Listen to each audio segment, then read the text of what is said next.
Hello friends, welcome to ओली veterinary wisdom.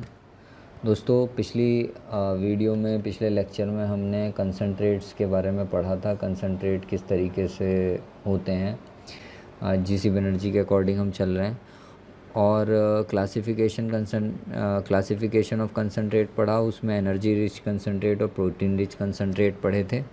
और protein rich concentrate में हमने ग्रेन्स के बारे में पढ़ा था, मतलब सीरियल और ग्रेन्स के बारे में कि सीरियल क्या होते हैं, ग्रेन्स क्या होते हैं। तो अब हम वन बाय वन कुछ ग्रेन्स को स्टडी करेंगे जो जीसी बनर्जी में दी गई हैं। हालांकि इसमें मेज़ के बारे में बहुत कम दिया गया है, तो जो इसमें है वो पढ़ेंगे हम। और इसके अलावा भी कुछ कंटेंट रहेगा मेज़ से रिलेटेड, कॉर्न से रिलेटेड, जो आपको आमतौर से न्यूट्रिशन की किताबों में नहीं मिलेगा। तो वो मैंने थोड़ा सा कलेक्ट किया है, वो भी आपको जीसी बनर्जी के अलावा भी पढ़ाऊँगा। मतलब मेज़ की जो भी नॉलेज है मेज़ ग्रेन की, जो मक्का का होती है, क्योंकि एनिमल लाइव स्टॉक फीड का एक बहुत ही इम्पॉर्टेंट पार्ट है, बहुत ही इम्पॉर्टेंट है मेज़। ज़्यादातर लाइव स्टॉक और पोल्ट्री फीड मेज़ से ही बनता है, यही एनर्जी का सोर्स होता है। तो आइए शुरू करते हैं। तो मेज़, या इसे कॉर्न भी कहते हैं, इसका बायोलॉजिकल नेम जिया मेज़ है, और मक्की भी कहा जाता है, इसे भुट्टा भी कहते हैं। तो ये काफ़ी पॉपुलर है और पैलेटेबल ग्रेन है, मतलब इसे खाना पशुओं को अच्छा लगता है, मुर्गियों को अच्छा लगता है। सभी तरह के जितने भी लाइव स्टॉक है सभी में ये इस्तेमाल होती है, गाय भैंस भेड़ बकरी पोल्ट्री वगैरह सभी में। कैटल और शीप में कई बार क्या होता है कि जो भुट्टा होता है, जो उसके कॉब्स होते हैं और कॉब्स के ऊपर ही ग्रेन लगे रहते हैं, मतलब वो पूरा का पूरा उसे ग्राउंड कर लिया जाता है, उसे पीस लिया जाता है, और उन दोनों के पीस के जो वो मिक्सचर बनता है कॉब का और उसके ग्रेन्स का, उसे डायरेक्टली फेड करा दिया जाता है, क्योंकि उसके अंदर बेसिकली फ़ाइबर होता है और फाइबर रूमिनेंट्स बहुत अच्छे से डाइजेस्ट कर लेते हैं। तो वो इस तरीके से भी खिलाया जाता है। इसके अंदर लगभग 65% स्टार्च होता है और 85 to 90% टीडीएन रहता है। प्रोटीन लगभग 10% होते हैं। ये जीसी बनर्जी का डाटा है, अलग अलग जगह पे अलग अलग आपको दिखेगा, कहीं 8% दिखेगा, कहीं 8.5% दिखेगा, कहीं 9% दिखेगा। तो इस तरीके से ये, लेकिन प्रोटीन यही 8 से 10% के बीच में इसमें कंसीडर किया जाता है। लेकिन ये ट्रिप्टोफैन और लाइसिन में डेफिशिएंट होता है। इसका जो प्रोटीन होता है, ये अमाइनो एसिड्स होते हैं ट्रिप्टोफैन और लाइसिन, ये इसमें डेफिशिएंट होता है। तो दो तरीके के प्रोटीन प्रेजेंट रहते हैं। एक जेन होता है जो कि एंडोस्पर्म में मिलता है। मैंने एंडोस्पर्म और एम्ब्रियो दो चीज़ें बताई थी आपको पहले। एंडोस्पर्म में स्टार्च रहता है, एम्ब्रियो में ऑयल रहता है। तो दूसरा प्रोटीन जेन के अलावा होता है ग्लूटेलिन, उसे मेज़ ग्लूटेन भी कहते हैं। ये एंडोस्पर्म में रहता है और जर्म में भी रहता है, मतलब एम्ब्रियो में भी पाया जाता है, एंडोस्पर्म में भी पाया जाता है। और इसके अंदर जो ट्रिप्टोफैन और लाइसिन की थोड़ी सी बेटर अवेलेबिलिटी रहती है। जेन के अंदर मतलब कॉर्न के अंदर, जेन के अंदर ये कहें कि टोटल प्रोटीन के अंदर ट्रिप्टोफैन लाइसिन कम होता है। लेकिन अगर ग्लूटेन की बात करें, मेज़ ग्लूटेन की बात करेंगे, तो इसके अंदर ट्रिप्टोफैन लाइसिन का जो कंसंट्रेशन होता है वो कंपैरेटिवली अच्छा होता है। दो वेराइटीज़ इसकी बनाई गई हैं, एक ओपेक 2 जिसके अंदर लाइसिन कंटेंट ज़्यादा है, और दूसरा फ्लोरी 2, इसके अंदर मिथ्योनिन लाइसिन दोनों का कंटेंट अच्छा रहता है। येलो मेज़, जो पीली वाली मक्का होती है, वो सिर्फ अकेली एक ऐसी ग्रेन है जिसके अंदर कैरोटीन भरपूर मात्रा में मिलता है। कैरोटीन एक तरीके का पिगमेंट होता है जिससे मुर्गियों के पंजे पीले होते हैं, उसमें अंडे की जर्दी पीली आती है, या गाय का दूध जो पीला होता है, पीला रंग जो होता है वो कैरोटीन की वजह से ही आता है। तो जो देसी गाय वगैरह होती हैं हमारी, उनका काफ़ी पीला दूध होता है, तो उसमें कैरोटीन की वजह से ही होता है। तो जितनी मक्का खिलाते हैं उतना वो पीलापन, अंडे की जर्दी है, ये सब चीज़ें, उनका पीलापन बढ़ता है। कैल्शियम मेज़ ग्रेन में काफ़ी कम रहता है, और विटामिन B12 भी कम रहता है, मतलब बी टाइप के सारे विटामिन। फॉस्फोरस कंटेंट हालांकि इसमें ज़्यादा होता है। तो ये तो हो गया जीसी बनर्जी से मेज़ का पार्ट। अब हम, ये कमर्शियल पोल्ट्री न्यूट्रिशन की बुक है, तो इसमें से भी एक बार देख लेते हैं। तो जो कॉर्न के बारे में इसमें लिखा है, ये बेसिकली पोल्ट्री से रिलेटेड ज़्यादा है, तो ये देख लेते हैं। और तीसरा जो इसका पार्ट होगा कॉर्न का, जो हम पढ़ेंगे, उसमें वो रिमेनेंट्स के बारे में भी होगा। गाय भैंसों के बारे में भी होगा तो वो उसमें देख लेंगे। तो कॉर्न क्या है, एक स्टैंडर्ड बन गया है दुनिया भर में सीरियल का। जो भी लाइव स्टॉक को हम ग्रेन्स वगैरह खिलाते हैं उसमें कॉर्न को स्टैंडर्ड माना जाता है और देखा जाता है कि जो उसमें जो एनर्जी, प्रोटीन या न्यूट्रिएंट प्रोफाइल है वो कौन से अच्छी है या ख़राब है। तो सबसे ज़्यादा एनर्जी यील्डिंग जो ग्रेन है, सबसे ज़्यादा एनर्जी जो होती है किसी भी ग्रेन में, वो मक्का में ही होती है और इसी में मानी जाती है। तो जो मेजर कंट्रीब्यूटर है मेटाबोलाइजेबल एनर्जी का, वो मक्का होता है। दुनिया भर में लगभग 600 मिलियन टन मक्का प्रोड्यूस होती है, जिसमें से लगभग 240 मिलियन टन, ये लगाइए कि 40% जो मक्का दुनिया की हो रही है वो यूएसए में होती है, अमेरिका में होती है। इसके बाद चाइना है, चाइना में लगभग 100 मिलियन टन मक्का प्रोड्यूस होती है। उसके बाद ब्राज़ील है 40 मिलियन टन, और इंडिया तो में तो बहुत कम होती है, 15 से 20 मिलियन टन मक्का ही यहाँ पर प्रोड्यूस हो पाती है। तो फीड इंडस्ट्री में बेसिकली यूएसए में ग्रेड 2 का मक्का इस्तेमाल होता है। ग्रेड 2 का मक्का में क्या होता है, मेज़ में क्या होता है, लगभग 5% डैमेज कर्नेल होते हैं। मतलब उनका जो डैमेज्ड हुए हुए ग्रेन्स होते हैं, जो टूटे फूटे से होते हैं, प्रोसेसिंग के दौरान या निकालने के दौरान जो डैमेज हो जाते हैं, उनका कंट्रीब्यूशन लगभग 5% होता है और 3% फॉरेन मटेरियल होता है। फॉरेन मटेरियल का मतलब ये है कि जो कॉब होता है भुट्टे का, या कुछ पत्ते, कंकर, या कुछ और भी चीज़ें हो सकती हैं जो मक्का नहीं होती है।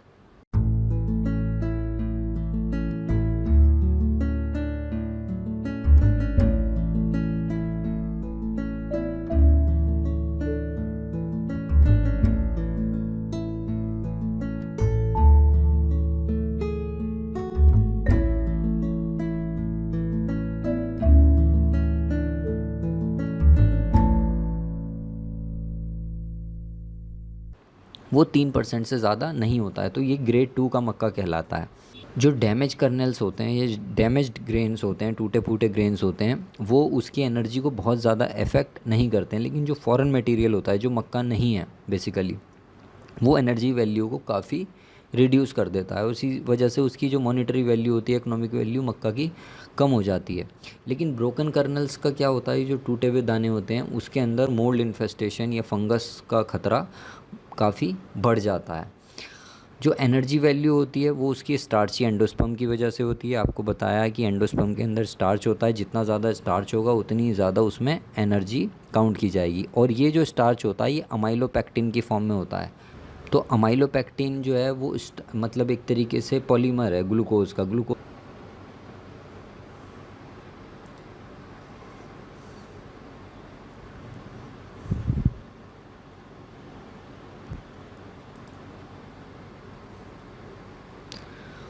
स्टार्च दो तरीके के पॉलीमर से मिलके बनता है, मतलब ग्लूकोज के पॉलीमर होते हैं, एक अमाइलोज होता है, अमाइलोपेक्टिन होता है। तो मक्का के अंदर अमाइलोपेक्टिन का कंटेंट जो होता है वो ज़्यादा होता है।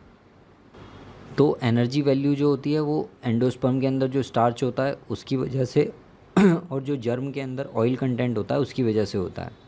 ज़्यादातर जो मक्का होती है उसके अंदर 3 से 4% तक तेल या फैट होता है। हाई ऑयल कॉर्न वेराइटीज़ भी बन गई हैं, जिन्हें सिलेक्शन से और जेनेटिकली उन्हें अपग्रेड करके बनाया गया है। जो हाई ऑयल कॉर्न वेराइटीज़ हैं जिनके अंदर तेल ज़्यादा होता है वेराइटीज़ के अंदर, उनके अंदर 2-3% प्रोटीन भी ज़्यादा होता है। तो मेन जो प्रोटीन होता है मक्का का वो प्रोलामिन कहलाता है। जेन के बारे में भी हमने पढ़ा था, जीसी बनर्जी में भी लिखा है। तो मक्का के अंदर पाया जाने वाला प्रोटीन क्या कहलाता है, प्रोलामिन या जेन। ये पोल्ट्री, इसकी जो अमाइनो एसिड प्रोफाइल होती है, इसके अंदर जो अमाइनो एसिड्स होते हैं पोल्ट्री के लिए आइडियल नहीं होते हैं।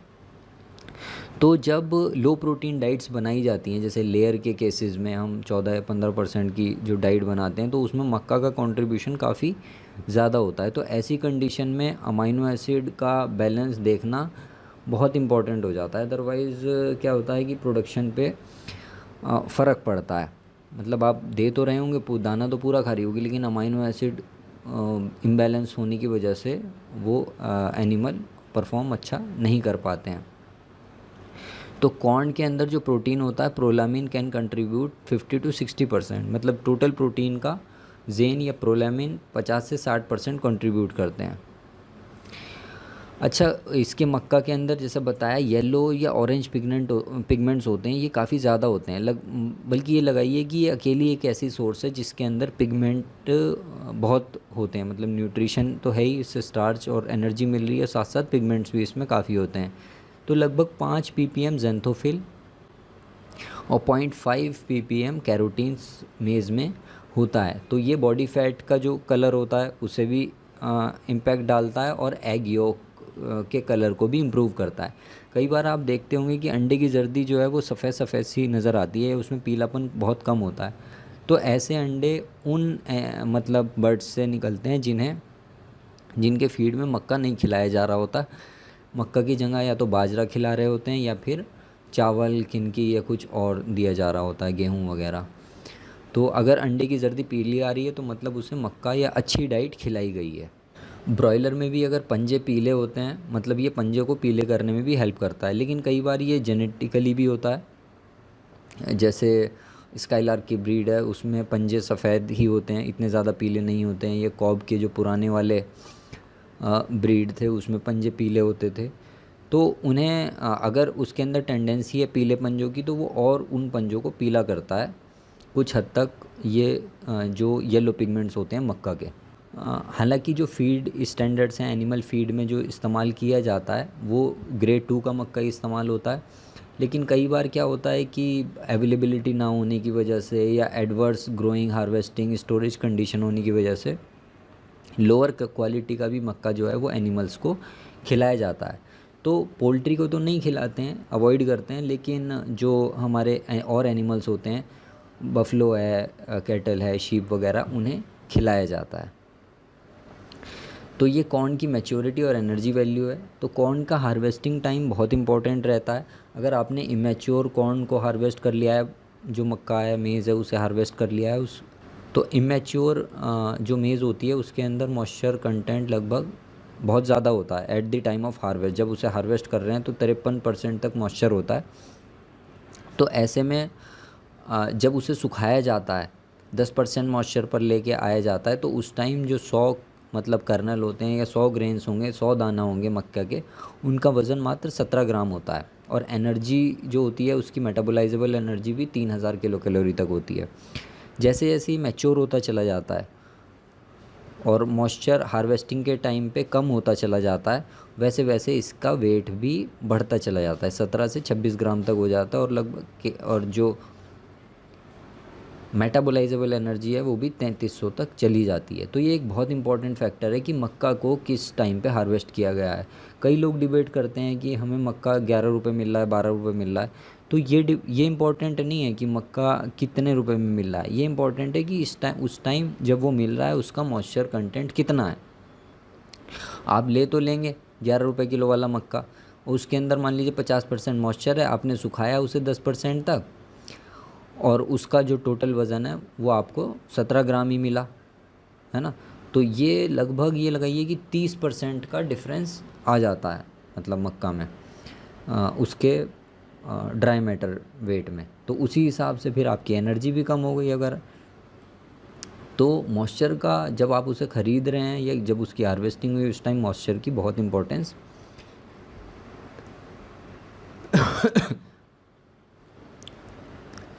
उस टाइम मॉइस्चर की बहुत इम्पोर्टेंस रहती है।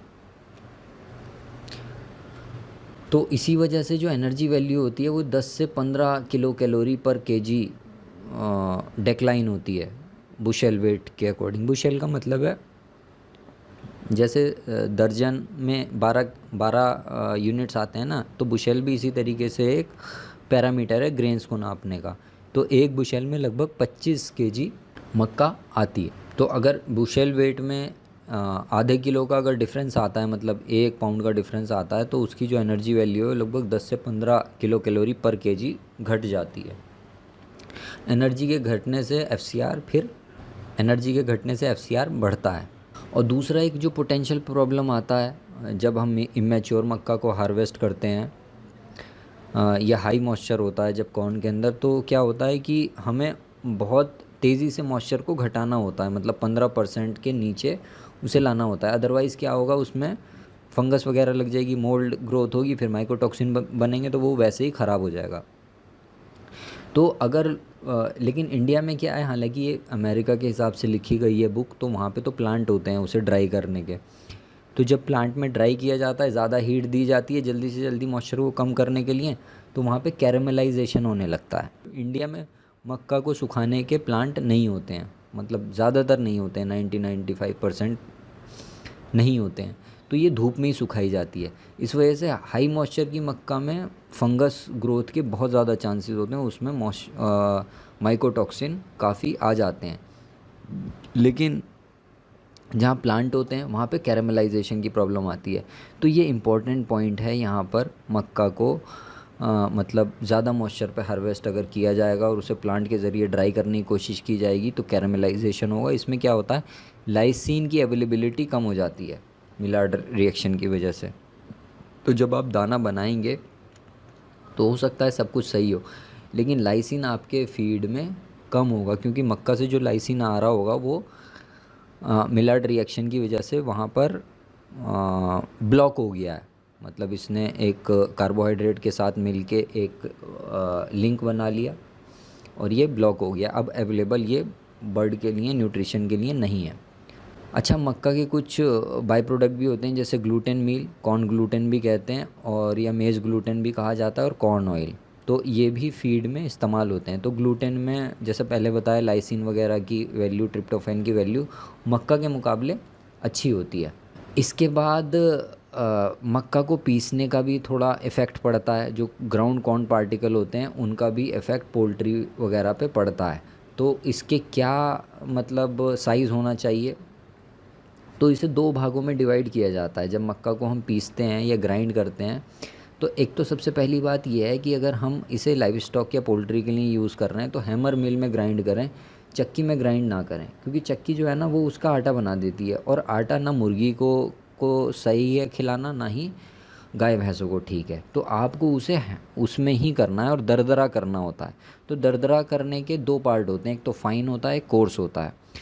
तो फाइन ग्राइंड जो होता है ये 3 वीक की एज तक बर्ड को खिलाया जाता है, और कोर्स ग्राइंड जो होता है ये लगभग 21 दिन से ज़्यादा की बर्ड को खिलाया जाता है। अब फाइन ग्राइंड और कोर्स ग्राइंड की वो क्या है, वो यहाँ पर हम इस टेबल में देख लेते हैं। तो यहाँ पर आपको दिखेगा पार्टिकल साइज़, तो ये माइक्रोन में है, मतलब मिलीमीटर में दिया गया है ये। तो 1 मिलीमीटर तक के जो पार्टिकल हैं वो फाइन में 16% होते हैं और कोर्स में 4% होते हैं। तो इसे आप स्क्रीनशॉट लेके रख सकते हैं, इसके नोट्स बना सकते हैं याद रखने के लिए। मुझे तो ये याद नहीं है, बस एक चीज़ मैंने इसमें याद की हुई है कि मक्का अगर आप पीस के अपने लाइव स्टॉक को खिला रहे हो, पशुओं को खिला रहे हो, तो उसमें वो 850 माइक्रोन से कम होना चाहिए ज़्यादातर जो मतलब मक्का का पार्ट है। और अगर आप इसे पोल्ट्री को खिला रहे हो तो पोल्ट्री के लिए दिया ही गया है कि मतलब ये परसेंटेज है बेसिकली कि 1500 माइक्रोन का 10% होना चाहिए, 850 का 22% होना चाहिए। तो आप देखेंगे कि ज़्यादा परसेंटेज जो है वो 1 मिलीमीटर से कम की है, ठीक है। और जब कोर्स की बात करेंगे तो ज़्यादा परसेंटेज जो है वो 1 मिलीमीटर से ज़्यादा की है, मतलब 3 मिलीमीटर तक का दाना हम बड़ी मुर्गियों को खिलाना चाहिए हमें। खैर, ये फाइन और कोर्स के बारे में हमारा हो गया कंप्लीट। तो दूसरा क्या होता है कि जो इसके ऊपर एक बहुत ही इम्पॉर्टेंट मक्का के साथ प्रॉब्लम आती है, वो आती है मोल्ड ग्रोथ की। मतलब माइकोटॉक्सिन की जो प्रॉब्लम है मक्का में वो बहुत प्रिवलेंट है। तो अफ्लाटॉक्सिन का कंटेमिनेशन होता है, वो किस में होता है, जब इंसेक्ट डैमेज कर देता है ना कॉर्न क्रॉप को, जो मक्का की फसल है, अगर उसमें कीड़ा लग जाता है और कीड़ा उसे डैमेज कर देता है तो उसमें अफ्लाटॉक्सिन की प्रॉब्लम बहुत आती है। और ऐसा कहाँ होता है, हॉट ह्यूमिड एरियाज़ में ये काफ़ी प्रॉब्लम देखने को मिलती है। और इसे हम ठीक करने के लिए कुछ ज़्यादा कर भी नहीं सकते, हमें बस यही करना होता है कि हम कीड़े को ना लगने दें। लेकिन एक बात यहाँ पर यह है कि अगर कीड़ा लगता है तो वो फार्मर की प्रॉब्लम है ना। फार्मर उसे मैनेज कर पा रहा है या नहीं कर पा रहा, फिर उसने उसे हार्वेस्ट किया और वो मक्का मार्केट में आ गया।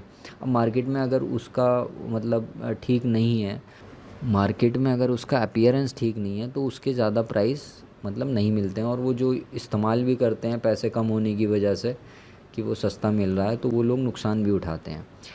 तो हालांकि एल्यूमिनोसिलिकेट मतलब टॉक्सिन बाइंडर यूज़ किए जाते हैं थोड़ा बहुत उसे प्रॉब्लम को सॉल्व करने के लिए, लेकिन आप बिल्कुल उसके भरोसे पे नहीं बैठ सकते हैं कि हम ख़राब मक्का ले लेंगे और टॉक्सिन बाइंडर मिला के उसे इस्तेमाल कर लेंगे। ये लगाइए कि टॉक्सिन बाइंडर 20 से 30% ही प्रॉब्लम को सॉल्व करता है, चाहे कितना भी अच्छा टॉक्सिन बाइंडर हो। तो अगर तो आपको सस्पेक्टेड है एफ्लाटॉक्सिन उसके अंदर, तो आपको इसकी स्क्रीनिंग करनी चाहिए या पता लगाना चाहिए कि इसके अंदर कितनी प्रॉब्लम है, उसी हिसाब से उसे इस्तेमाल करना चाहिए। दूसरा एक अफ्लाटॉक्सिन के अलावा प्रॉब्लम आती है ज़ीरालिनोन की। ये जो माइकोटॉक्सिन होता है फ्यूजेरियम स्पीशीज़ से होता है, और ये विटामिन D3 को बाइंड कर लेता है। तो ये लेयर बर्ड्स में बहुत प्रॉब्लम करता है, क्योंकि वहाँ पे कैल्शियम का मेटाबॉलिज्म बहुत स्ट्रॉन्ग होता है। तो ऐसे में हम विटामिन D3 वाटर सोल्यूबल दिए जाते हैं, मल्टीविटामिन वगैरह दिए जाते हैं, फीड में विटामिन D3 एक्स्ट्रा मिला देते हैं, तो उससे बहुत हद तक ये प्रॉब्लम कंट्रोल हो जाती है। तो और मोल्ड ग्रोथ एक सीरियस प्रॉब्लम हो सकती है अगर ट्रांसपोर्टेड मक्का आ रहा है। मान लीजिए पहले क्या हुआ कि इंडिया में मक्का बहुत वो हो गया था, कॉस्टली हो गया था, तो गवर्नमेंट ने अलाउ किया कि हम यूक्रेन से उसे इंपोर्ट कर लें। तो यूक्रेन से जो मक्का आया उसमें फंगस की बहुत प्रॉब्लम आई थी लोगों को। तो इसी वजह से कि वो शिप वगैरह के थ्रू या जिस तरीके से भी वो आया, या तो वहीं पे ही कंटेमिनेटेड था, उन्हीं लोगों ने अच्छा नहीं भेजा, या फिर वो ट्रांसपोर्ट के दौरान मतलब उसमें प्रॉब्लम आई। तो जब भी इसे अगर मतलब मक्का को शिप किया जाता है, मान लो किसी दूसरी कंट्री से नहीं भी आ रहा और यहीं से हम उसे भेज रहे हैं, तो गर्मी में अगर मक्का को ट्रांसपोर्ट किया जा रहा है, 16% उसके अंदर मॉइस्चर है, तो गर्मी में अगर उसे ट्रांसपोर्ट किया जा रहा है और 16% उसके अंदर मॉइस्चर है, 25 डिग्री पे उसे ट्रांसपोर्ट कर रहे हैं, तो ये वाली प्रॉब्लम मोल्ड ग्रोथ की या फंगस की ग्रोथ की प्रॉब्लम इसमें आती है। तो ऐसे में ऑर्गेनिक एसिड वगैरह शिपमेंट के टाइम में इसमें डाले जाते हैं, एसिडिफायर भी कहते हैं उन्हें। तो ये क्या करते हैं, ये आगे तो फंगस ग्रो नहीं होने देते, लेकिन इनका इफेक्ट उस पर नहीं होता है कि जो ऑलरेडी अगर माइकोटॉक्सिन उसके अंदर प्रोड्यूस हो चुके हैं। तो टॉक्सिन बाइंडर या एसिडिफायर इलाज नहीं है मतलब माइकोटॉक्सिन्स का, ये तो बस उन्हें थोड़ा सा मैनेज करने में हेल्प करते हैं। बाकी जो डैमेज वाला अगर आप ले रहे हो मक्का जिसमें डैमेज कर्नल्स हैं, तो वो इकोनॉमिक वैल्यू को काफ़ी इफ़ेक्ट करता है, क्योंकि जो ब्रोकन कर्नल्स होते हैं या जो डैमेज ग्रेन होती है, वो लगभग 200 किलो कैलोरी तक कम कर देती है एनर्जी वैल्यू को, ठीक है, और फॉरेन मटेरियल लगभग 600 किलो कैलोरी एनर्जी को कम कर देता है। लेकिन अगर हम देखें ग्रेड 4 और ग्रेड 2 की मक्का में, तो ये जो डिफरेंस होता है एनर्जी का, ये लगभग 25 किलो कैलोरी एनर्जी का ही होता है। तो बस जब हम इसे ख़रीद रहे हो उस टाइम हमें ज़्यादा जो ध्यान देना है वो ये देना है कि भाई इसके अंदर बहुत ज़्यादा फॉरेन मटेरियल ना हो। टूटी हुई ग्रेन्स अगर हैं, लेकिन वो टूटी हुई ग्रेन्स के ऊपर भी साफ़ होनी चाहिए, काली नहीं होनी चाहिए, उनके ऊपर फंगस नहीं होनी चाहिए। टूटी हुई ग्रेन्स बहुत ज़्यादा प्रॉब्लम नहीं करती हैं अगर फंगस नहीं है, तो एनर्जी की भी कोई बहुत ज़्यादा प्रॉब्लम नहीं आती है कि एनर्जी कम हो जाएगी। तो अगर सस्ती मिल रही है तो वो ली जा सकती है। पोल्ट्री के लिए अगर देखा जाए, पार्टिकल साइज़ सबसे अच्छा 0.7 to 0.9 mm रहता है, मीडियम ग्राइंड कहा जाता है इसे, और ये पैलेट बनाने में भी काफ़ी अच्छा इसका रहता है। लेकिन कॉर्न के साथ एक प्रॉब्लम ये आती है, अगर हम कॉर्न बहुत ज़्यादा यूज़ करते हैं ना, तो पैलेटिंग नहीं हो पाती है अच्छी, तो उसके लिए हमें पैलेट बाइंडर्स इस्तेमाल करने पड़ते हैं, या तो थोड़ा गेहूँ मिलाया जा सकता है या फिर पैलेट बाइंडर डाले जाते हैं, लिग्नोसल्फेट वगैरह। ये न्यूट्रिएंट प्रोफाइल है, यहाँ पर देख सकते हैं आप। क्रूड प्रोटीन 8.5% और एनर्जी 3300 किलो कैलोरी एनर्जी। बाकी की चीज़ें हैं, डाइजेस्टिबल अमाइनो एसिड हैं 0.18%, मिथ्योनिन है डाइजेस्टिबल, लाइसिन 0.16% है, ट्रिप्टोफैन 0.07% है, और थ्रियोनिन 0.33% है। क्रूड फाइबर और ऑयल इसमें ज़्यादा नहीं होता है, और फॉस्फोरस भी 0.13% रहता है, अवेलेबल फॉस्फोरस। टोटल फास्फोरस तो ज़्यादा होता है 0.4 के परसेंट के करीब। लाइव स्टॉक का अगर दाना बना रहे हैं आप तो टोटल फास्फोरस से काउंट होता है, और पोल्ट्री का बना रहे हैं तो अवेलेबल फास्फोरस से। ये बल्क डेंसिटी है इसकी, मतलब कितनी जगह चाहिए मक्का को रखने के लिए। तो लगभग 700 किलो मक्का को रखने के लिए 1 मीटर क्यूब जगह चाहिए होती है। यही ये कहें कि लगभग 21 किलो मक्का को रखने के लिए 1 क्यूब फीट जगह, मतलब अगर मक्का साबुत है, अगर आपने उसे पीस लिया है तो वो कम हो जाता है थोड़ा, मतलब 642 किलो पिसी हुई मक्का 1 मीटर क्यूब में। ये फॉर्मुलेशन कॉन्स्टेंट्स हैं। बर्ड जो 0 से 4 वीक की होती है उसे 60% से ज़्यादा मक्का नहीं खिलानी चाहिए। लेयर में ये 70% तक यूज़ हो जाती है। इसके बाद ये थोड़े से मेज़ ग्रेन को लेकर ये भी इम्पोर्टेंट इन्फॉर्मेशन है यहाँ पर। स्टार्च कंटेंट इसमें लगभग 65% होता है, 4% ऑयल, और NDF जो फाइबर कंटेंट तो कम ही रहता है, और उस फाइबर का भी 10% NDF होता है, नॉन न्यूट्रल डिटर्जेंट फाइबर। मेज़ स्टार्च के बारे में मैंने बताया कि वो बेसिकली अमाइलोपेक्टिन होता है। तो अमाइलोपेक्टिन क्या होता है? ब्रांच्ड होता है ये। अमाइलोज तो सीधा सीधा रहेगा अमाइलोज तो सीधा सीधा रहता है, अमाइलोपेक्टिन ब्रांच होता है। तो इसमें अमाइलोपेक्टिन का कंट्रीब्यूशन ज़्यादा होता है मेज़ के स्टार्च में। तो इससे क्या होता है कि ये धीरे धीरे मतलब डाइजेस्ट होता है र्यूमेन के अंदर। गाय भैंसों में इसका जो डाइजेशन होता है वो धीरे धीरे होता है। तो ये बहुत अच्छी बात है धीरे धीरे होना। तो इससे एसिडोसिस वगैरह नहीं बनता है, मतलब अफारा वगैरह की प्रॉब्लम नहीं आती। गेहूं में क्या होता है, गेहूं में बहुत जल्दी से स्टार्च डाइजेस्ट हो जाता है तो एसिड बनने लगता है, लेकिन मक्का में ये प्रॉब्लम नहीं होती। और 30% के करीब एस्केप कर जाता है र्यूमेन फर्मेंटेशन से, मतलब वो डाइजेस्ट ही नहीं होता र्यूमेन में, सीधा जाके वो इंटेस्टाइन में डाइजेस्ट होता है। तो ग्लूकोज की अवेलेबिलिटी बहुत अच्छी रहती है मक्का जब हम खिलाते हैं। और प्रोटीन जो होता है मेज़ के अंदर का, वो बताया आपको, ज़ेन, ये प्रोलैमिन भी कहते हैं उसे, और ग्लूटेलिन या ग्लूटेन, मेज़ ग्लूटेन जो कहा जाता है। ज़ेन एंडोस्पर्म के अंदर होता है और ग्लूटेलिन जर्म के अंदर होता है। ज़ेन के अंदर लाइसिन और ट्रिप्टोफैन कम होते हैं। इसकी 2 वैरायटीज़ भी बनी हुई हैं, ओपेक 2 और फ्लोरी 2। इसमें अमाइनो एसिड प्रोफाइल काफ़ी बेटर रहती है। इसके अंदर कैल्शियम कम रहता है, लो इन कैल्शियम।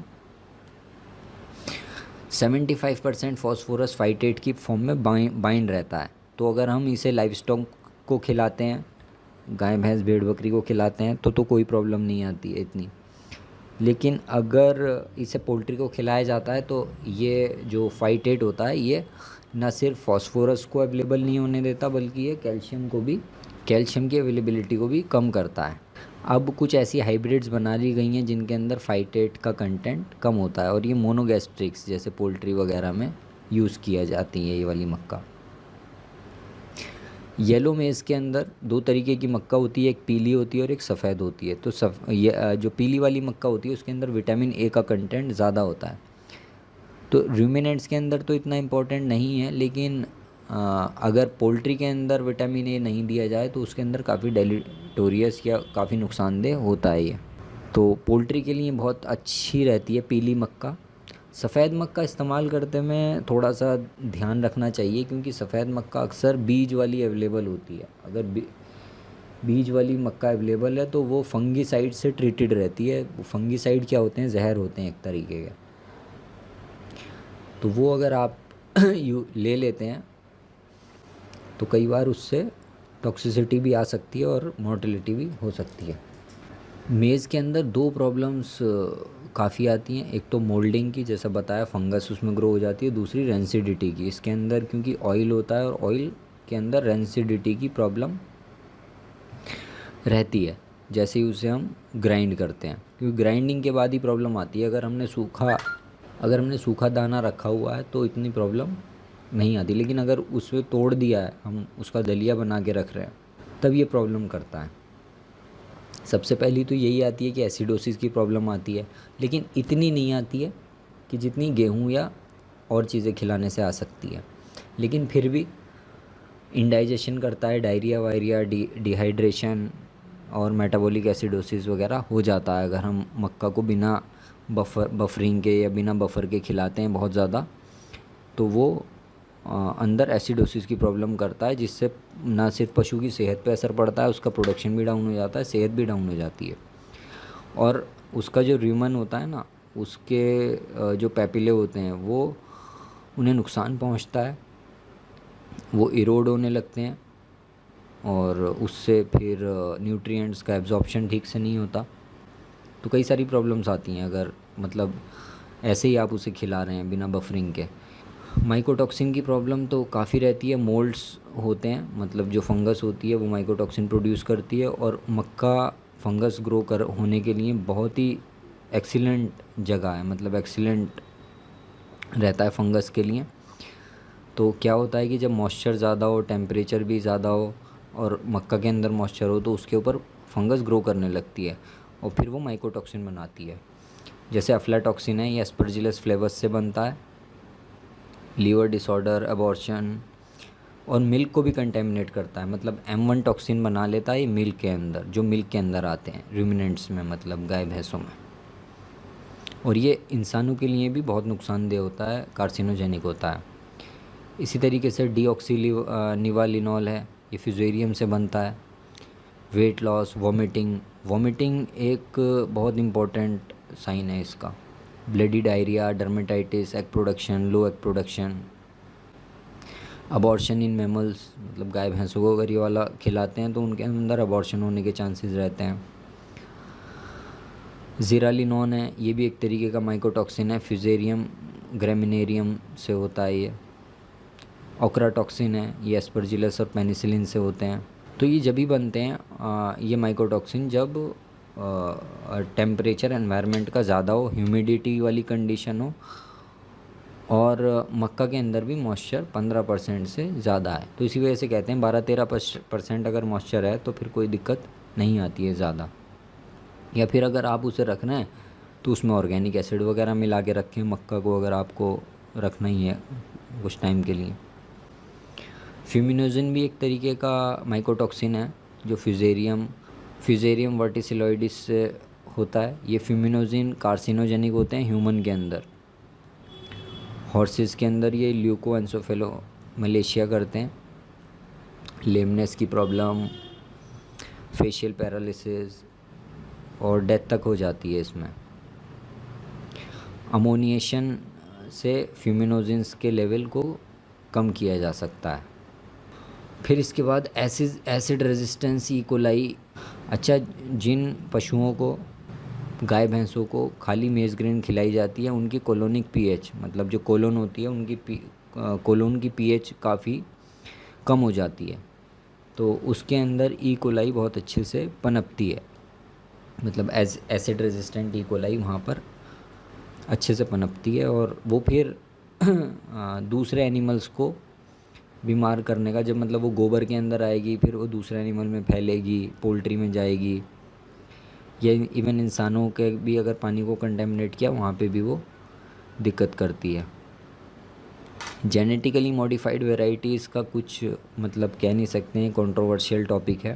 तो वो इंडिया में तो GM क्रॉप, GM मेज़ वगैरह यूज़ नहीं होती है। Maize grain is a valued energy source in ruminant dairy cows, support high milk yield. इसके अंदर स्टार्च कंटेंट ज़्यादा होता है। प्रॉपर बफरिंग के साथ अगर हम मक्का खिलाते हैं तो ये एनिमल को सपोर्ट करती है, उसके प्रोडक्शन को सपोर्ट करती है। इसके अंदर स्लोली डिग्रेडिंग स्टार्च होता है, पहले ही बता चुका हूँ क्यों होता है स्लोली डिग्रेडिंग, क्योंकि उसके अंदर अमाइलोपेक्टिन का कंटेंट ज़्यादा होता है।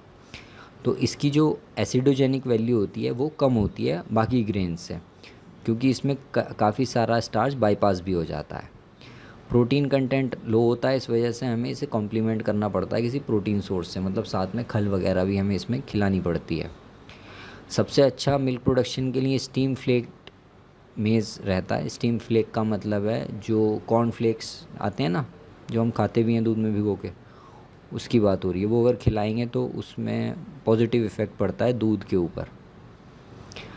पोल्ट्री के लिए भी हाईली डाइजेस्टेबल स्टार्च है, फाइबर कंटेंट लो है और ऑयल कंटेंट भी इसका हाई है, मतलब रिलेटिवली जब हम पोल्ट्री में इस्तेमाल करेंगे, मान लो 500 किलो मक्का ही है, तब इसका इंक्लूजन सिग्निफिकेंट हो जाता है। और मेज़ एक गुड सोर्स है पॉली अनसैचुरेटेड फैटी एसिड की, मतलब ऑयल्स इसके अंदर काफ़ी रहते हैं, तो वो सॉफ्ट बॉडी फैट ये बनाता है। 2 तरीके की मक्का होती है, एक सफ़ेद और एक पीली, बता ही चुका हूँ। कैरोटीन और क्रिप्टोजैंथिन पाया जाता है इसके अंदर। बाकी की इन्फॉर्मेशन बता ही चुके हैं। बारले को ये कहा जाता है कि टोटली रिप्लेस कर सकता है ब्रॉयलर डाइट्स में मेज़ को, लेकिन मुझे नहीं लगता है कि ऐसा कर सकते हैं। कुछ हद तक, मतलब 10% तक बारले या 15% तक अगर सस्ता मिलता है तो। हालांकि अब ये सस्ता जो जौ है वो मक्का से भी ज़्यादा महंगी मिलती है। तो ये मक्का के बारे में था, है ना। अब इसके बाद हम फिर जीसी एनर्जी में जाएंगे और बारले के बारे में भी पढ़ेंगे। तो इन चीज़ों के बारे में, फिर ओट्स हैं, इन चीज़ों के बारे में हम पढ़ेंगे और इसे थोड़ा डिटेल में ही देखेंगे। Thank you for watching this video.